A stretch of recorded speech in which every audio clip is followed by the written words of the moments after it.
আজ 8ই জানুয়ারি বৃহস্পতিবার Bolpur high school প্রাঙ্গণে বার্ষিক অনুষ্ঠান ও আনন্দ মেলার শুভ উদ্বোধন হলো।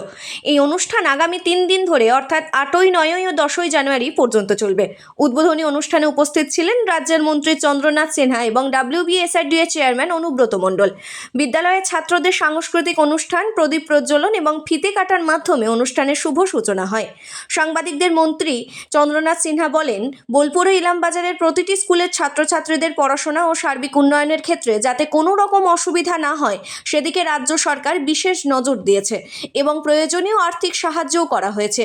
অন্যদিকে অনুব্রত মণ্ডলও বলেন, মুখ্যমন্ত্রী মমতা বন্দ্যোপাধ্যায় দায়িত্ব নেওয়ার পর রাজ্যের স্কুলগুলির পরিকাঠামো, শিক্ষার মান ও সুযোগ সুবিধা আগের তুলনায় অনেকটাই উন্নত হয়েছে। অনুষ্ঠানে শিক্ষক, অভিভাবক ও স্থানীয় মানুষজনের উপস্থিতি ছিল চোখে পড়ার মতো।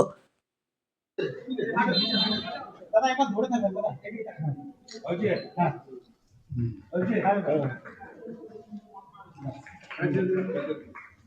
একে দেখো এদিকে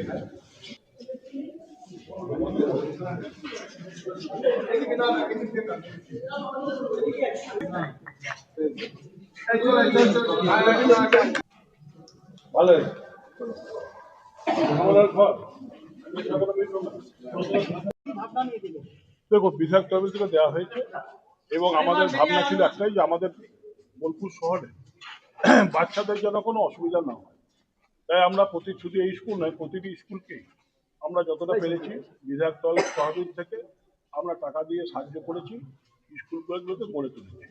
আপনার টার্গেট থাকে যে স্কুলগুলোকেই বেশি করে আমাদের যতটা পেরেছি যে বোলপুর শহর এবং ইলামবাজার সব ম্যাক্সিমাম স্কুলকে আমরা আর্থিক সাহায্য দিয়ে তৈরি করি। মানে শিক্ষার অঙ্গনে যে আপনি বললেন যে মানে রিকভারি হয়েছে ম্যাক্সিমামটাই সবটাই 100 মমতা ব্যানার্জি আসার পর শিক্ষা উন্নতি অনেক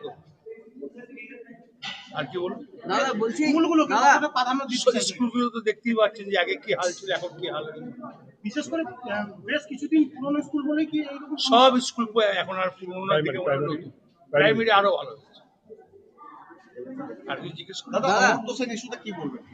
অমর্ত্য সেনের ইস্যু তো অভিষেক বলে গেছে, নোটিশ করা হয়েছে, পাশে আছি আমরা।